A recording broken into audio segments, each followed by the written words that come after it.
Boys and girls, welcome back to another F1 video on a lovely, lovely day. Now, I am leaning back because I was just stretching, but let me actually lean forward and actually talk to you guys.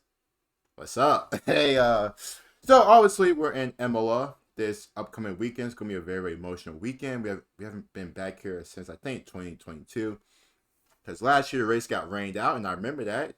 Yeah, y'all thought I didn't. Y'all thought I didn't remember. I remember. Last year it got rained out, which sucked. Very, very much did look forward to that. But we are going to be back this season. Barring any weird forecast crap going on, we should be back in Imola. But also as well, it's going to be, I think that, I don't want to get my anniversary day wrong. But obviously, this weekend's going to be emotional because of Ayrton Senna and Ralph Springer. Hopefully, I know I butchered that. Godly, I butchered it. But you guys know who I'm talking about. Those two who we lost at this track in 1994. It's gonna be tough. It's gonna be emotions with the whole week, stuff like that. I know we had a little thing regarding them. I think last week I watched. But obviously with it officially being the race weekend of the race, it's gonna be some tough time. So hopefully we can stay strong. We can have a great race and to honor those two great drivers. And looking forward to it. And very much am looking forward to it. But we're going to check out just the track, just to get to know it more. As always, shout out to Autosport. As always, all credit goes to them. Top tier. And boys and girls, let's start. I think that's enough me talking. Chad, shut the hell up. I know it. You ain't got to say it. Let's get it. For the first time, the Emilia-Romagna Grand Prix features on the Formula One calendar, but the venue is a familiar name in F1 history, the Imola circuit. Officially, the Autodromo Internazionale Enzo Edino Ferrari.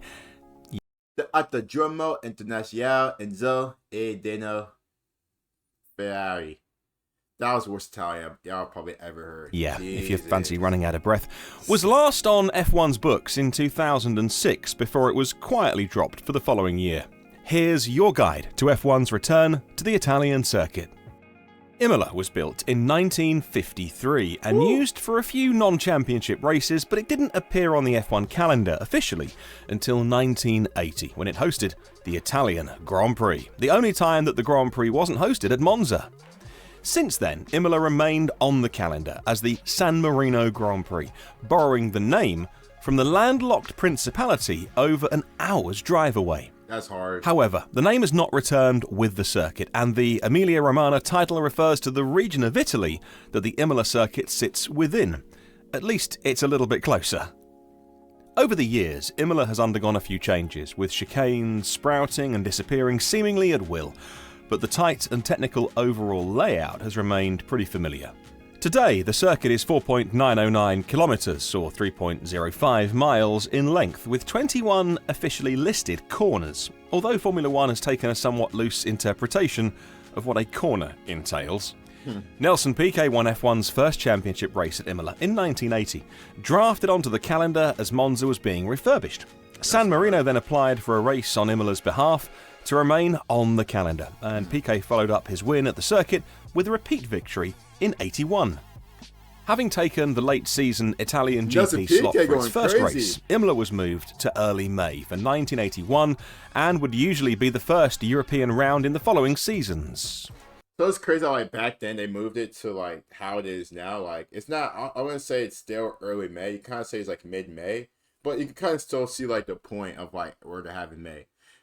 But we are in the European scene, so this is always my favorite time during the F1 seasons. It's the European scene. So in those early years, the Tamburello corner, the flat-out sweeping left-hander that started the lap, was particularly fierce. Tambello. Piquet crashed heavily at the corner in 87 during practice thanks to a tyre failure, and he had to miss the race. Ooh.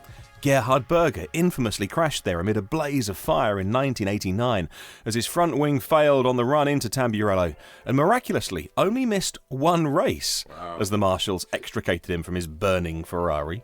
Right. And of course, in 1994, Ayrton Senna lost his life at Tamburello in perhaps F1's darkest weekend, in which Rubens Barrichello was hospitalised on the Friday in a crash at the Variante Bassa, and Roland Ratzenberger was killed on a Saturday morning after a... I said Ralph.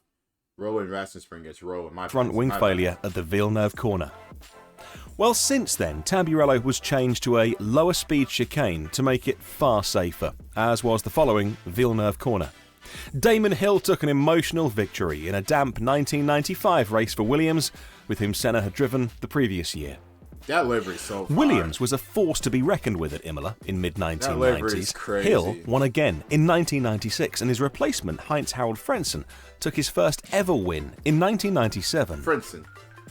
But from 1999 onwards, it was a Schumacher circuit. Michael secured 2 victories for Ferrari before his brother Ralph took Williams' first win for 4 years. In the 2001 Grand Prix, the team's first with BMW power.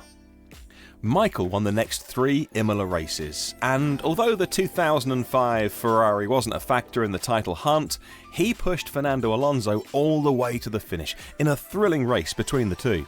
A physical changing of the guard moment in F1's history. Schumacher won Imola's last race in F1 before it came off the calendar for refurbishment at the end of 2006, and although the circuit's owners have eyed up a return, Imola wasn't in the running, at least until 2020 happened, and the calendar became far more improvisational. Only Kimi Räikkönen has raced around Imola in an F1 car, but both AlphaTauri drivers Pierre Gasly and Daniel Kvyat tested there earlier this season, given the circuit is about 10 minutes down the road from the team's Faenza base.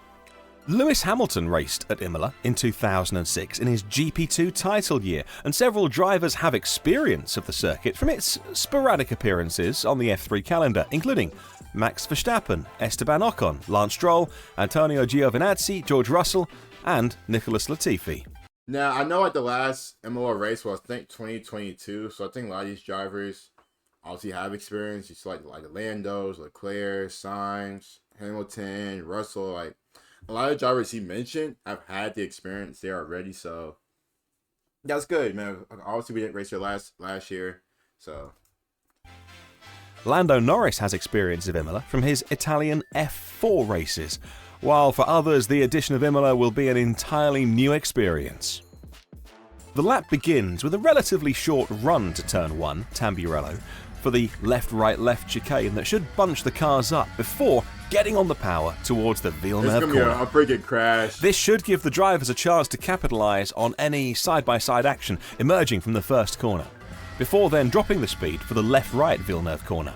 There's grass and gravel either side here, so, much like Mugello, any mistakes here will be punished immediately.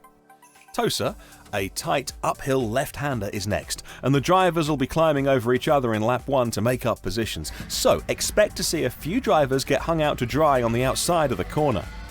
Then it's a little more uphill as you veer right as the circuit flows towards the left-handed Piratella before the track drops down to Acque Minerale, a double right-hander that sits in a little dip. There's a small camber that allows the driver to take a little speed through it, and then it's straight back on the power uphill for the Variante Alta. A short, sharp, right-left chicane that precedes a steady descent towards Rivazza. Hopefully the drivers will be able to grab a slipstream here and then mount an assault into Rivazza's double left. So it seems like there's a lot of opportunities for drivers to overtake and stuff like that. I think this race, to me, it feels like which car is just stronger. So look at past recent wins. I expect Red Bull, Ferrari, Mercedes. Not Mercedes. McLaren have good days because their overall car may be stronger than a lot of cars. But never say never, man. Obviously we've seen Lando win. A lot of people thought Max was gonna win at Miami. So I think it may come down to just how strong these cars are and how the second corner then opens out into the final blast of the line. And unlike the past versions of Imola, there's no chicane, so the run should be flat on the exit. There's a whole bunch of with a high downforce package, the cars should be topping out on the accelerator just before they get to Tamburello. With a DRS run, this can open the circuit up during the race to some overtaking. The tight and technical middle part of the lap may be hard to follow on, but being able to stick close to the car ahead can yield rewards on the flat-out sections. Surrounding the circuit is the town of Imola itself and a series of greenery and foliage, something that you just don't get at a modern F1 circuit. That's Imola hard. is a real old school circuit, and Hey. it'll be interesting to see how it copes with modern F1. I'll happily take that. Hey, I'm so much looking forward to Imola now, man. We've seen the great drivers who have won here, Schumacher's, PK, Damon Hill. So who's going to join it? Who else is going to be a part of history at Imola? Hope you guys enjoy it. As always, don't forget to like the video and sub as well. Take care. Stay amazing. See you guys then. Peace.